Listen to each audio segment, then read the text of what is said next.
Hi guys. So this is kind of like part two of my part one video of the forgotten years and what I think women should really be doing at this time period.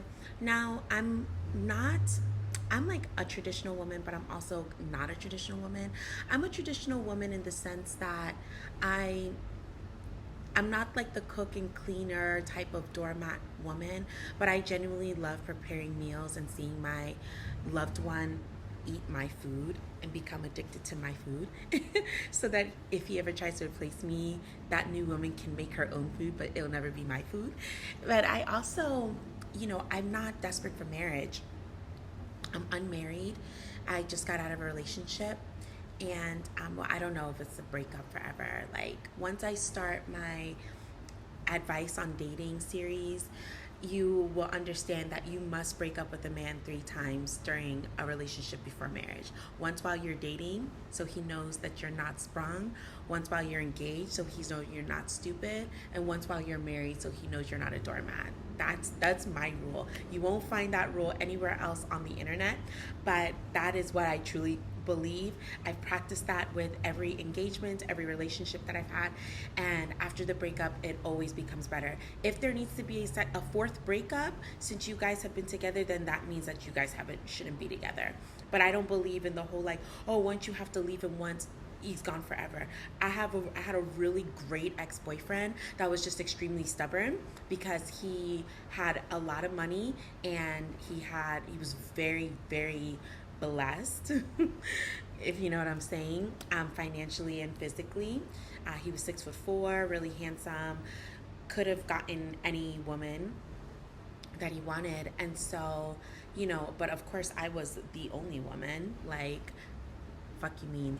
Anyway, so like, yeah, but I had to like retrain him because I had to show him through my own energy and like my own demeanor that the things that he did with other women that were acceptable were absolutely not acceptable with me. The only way men learn is if you walk away. They do not learn if you talk and talk and talk and talk and talk.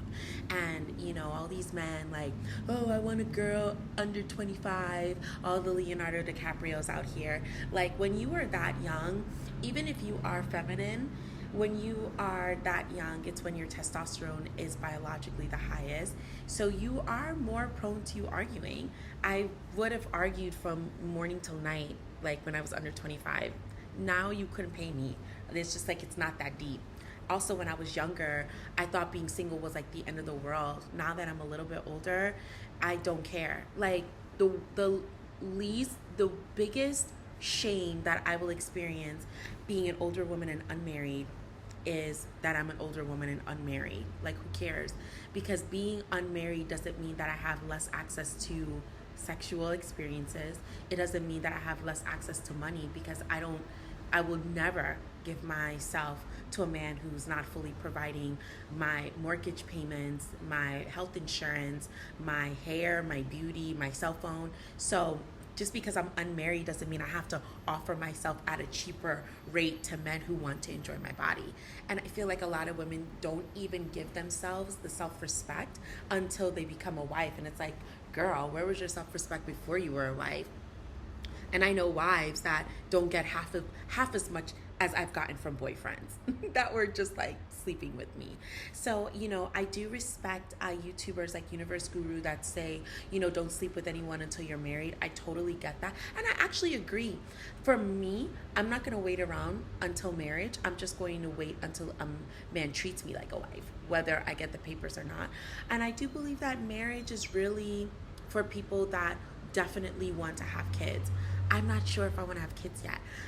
My eggs are freezing somewhere in a freezer and they've been stopped at the age of 24. So whenever I'm ready, I'm ready. And that does give me a lot. That's brought me so much peace. It's brought me so much peace. I can age really happily and beautifully because even I can like let my natural eggs and AMH levels dwindle and go away like as I get older, without like feeling like I have to rush and let the nearest homeless 3 trash bag bum impregnate me. So that's actually really beautiful. The other thing I wanted to discuss is supplements that I went off on a tangent. So the supplements that you should be taking in your forgotten year period, and I would even recommend this to women like 30 and up, would be even 25 and up, because y'all Gen Zers are aging like bananas. Like, from all the fillers that you're using to stretch out your face and stretch out your lips, not realizing that when that dissolves, you've stretched out your skin so much, it's not gonna snap back. So it's like, anyway, but because I have to be cognizant of Gen Z, from age 25 and up, I think that women, I don't think I'm in Gen Z. Anyway, from 25 and up, you should be taking vitamin D. I live in a really busy city. Vitamin D is your best friend. Vitamin D, for women that are 35 and up, it prevents bone loss. For women that are 25 and up, it increases vaginal moistness. And for women that have fibroids at any age, it, like, the higher your vitamin D levels, the less fibroids you have. They literally get rid of fibroids. You can do your own research. I'm not a doctor, obviously, but just do your own research and you will see the studies. The other thing that I recommend, fish oil. Fish oil every single day keeps you nice and juicy and wet, and it prevents vaginal atrophy for women that are 43 and over. My videos aren't targeted to women 43 and over, but I think it can help. I definitely think it can help, especially if you go through perimenopause a little bit earlier. I mean, a little bit older in life, like after 40. And the other thing that I would say is DHEA. Ooh, that's like, that will keep you looking so young and so bright. And also, I mean, I take a multivitamin every day, of course, a high quality one. You'll know your multivitamin is high quality if the B12 is methylcoagulant versus coagulant. Do your research and figure out what the difference of those mean. Or if you're too lazy and you want to do a consultation with me, maybe I'll offer consultations on nutrition later. And you want to use rose seed oil at night to stave off wrinkles. Find the wrinkle. Find it, girl. Find it. And it's not only because I'm black that I don't have wrinkles, because when I was younger, I was having all kinds of wrinkles. I just personally recommend giving up coffee. I just drink black tea these days, because why do I want to, like, I believe that's how J-Lo looks, how she looks at 54. I mean, she's starting to look really old now, but I think up until 50 through the Super Bowl, chef's kiss, right? What else?